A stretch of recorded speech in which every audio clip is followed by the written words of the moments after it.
I'd gone the first 22 years of life without having any near-death experiences and hoped to make it through the rest the same way. Unfortunately, a month ago, I was put in such a terrifying position, I was afraid my life was about to end. The gist of the story is that I was the victim of mistaken identity. From what I've been able to gather in the interim, a former female employee was having a tryst with a fellow male employee, and her boyfriend or ex-boyfriend, I'm still not sure, did not approve of the relationship. I want to start by saying that I never worked with or even knew the woman in question. Being a gay man, she wouldn't have been my type if I had. A couple of people that were around when she was told me that she and the man she was sleeping with had been fired a good 6 months prior to my employment. The unlucky coincidence appears to be that he and I shared the same first name and physical description. This had to have been why I was confused with him. A quiet evening in July, I was working, waiting tables, and just before 7:30, I got a single male sat in my section. He didn't look especially mean upon first sight, but he was a rather large man.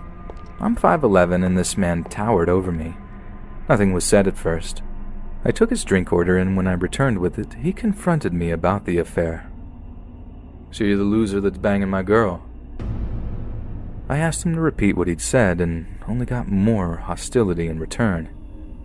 "You heard me, boy. Ginger told me about your affair last night." His demeanor terrified me. I knew if he wanted, he could easily destroy me. Fighting had never been my forte, and a guy his size would have no trouble laying me out. I did my best to assure him I didn't know his girlfriend, but this only made him angrier. "Listen, you can deny it all you want, but she told me your name and what you look like. Saying you don't know her is just making me more mad." I could see the hate burning in his eyes.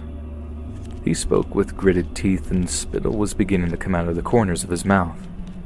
My shaking had to have been obvious to him. I was on the verge of running away, but I didn't want to come off as any bigger a coward than I already was. "I'm sorry, sir. I in no way want to make you angry, but I swear that I've never met a girl named Ginger in my entire life. If she worked here, it must have been before I started. I literally only worked here for a few months. Any relationship I had ever had hasn't even included a female, if you get my meaning." It took a moment, but he caught on, and his scowl morphed into a smug grin in seconds. Telling a complete stranger about my preferences wasn't a discussion I wanted to have. However, I was out of ideas and decided on the Hail Mary. "You look like one of those deviants, but it's going to take a lot more to convince me than that." Playing that card must have been a bad idea. Although his voice had lowered slightly, he was balling his hands into fists, and this made my trembling worse. "Why don't you man up and admit you were balling my girl? You got a whooping coming either way. If you admit it, I might be a bit easier on you." It was as if he hadn't heard anything I'd said since he first accused me. The whole time this had been going on, I hadn't been aware of what else was going on around me. Someone in the restaurant, perhaps a patron, had notified my manager what was happening at this table. He came around just as the man had threatened to assault me and interrupted the conversation. "Excuse me, sir. I just overheard your threat toward my employee, and that is something I cannot allow customers to do. I'd like you to leave immediately, or I'll be forced to call the police." "You can call whoever you want. I don't care. I'm just here to tell this little wimp I'm going to give him a stomping for banging my Ginger." The manager's threat didn't seem to make any difference to the man. He was still just as mad before and wasn't showing any signs of leaving. "Sir, if you mean Ginger, the girl who left here more than 6 months ago, I can almost guarantee you that this young man never had any interactions with her. Now, there was another young man with the same name as him that I was forced to fire the same time as Ginger. I inform every employee at the time they are hired that relationships between employees are forbidden, especially when one of those employees are management. A rumor that they were violating this policy reached me, and when asked about it, they both confirmed it. Because of this, they were both terminated that same day. This young man is a new employee, and to my knowledge does not know either of these two. Maybe you should go back to Ginger and ask her to be more specific about the situation. Like I said, I can't have people coming into my restaurant and threatening my employees. You heard the real story, so now you can leave. And please do so now. The entire time my manager spoke, he never raised his voice except for the end. Even then, he kept his composure. I think because of this, the man finally started to believe what I had told him. He stood up at the table, and he must have been at least 6'5". One more shudder of fear shot through me when I realized how massive he was. Okay, mister. I'm gonna go and have a talking to Ginger again. And if I find out you lied to me, I'm coming back and putting both of you down. The man then turned for the exit. I'd recommend you not do that, sir. My manager hit him with one more parting shot as he left, but the giant ignored it. Once he was gone, I could finally breathe again. After I took a few minutes to calm myself, I returned to work. That evening, and every shift I've worked since, our manager has made sure to walk with me to my car when I get off. He's had a permit to carry a handgun for some time, so this safety measure does make me feel secure. I don't think he's really worried about himself. Since we have our own parking area in the back of the building, not many other people come back there. I'm not even sure many other people know about it. I, nor anyone else, have seen the man since that night, but will probably continue with the escorts for the foreseeable future. I pray each day I leave for work that I won't see that monster ever again. If he does return, I'll update my post. However, I'm pretty sure if he was going to, he would have by now. Let's hope I'm right.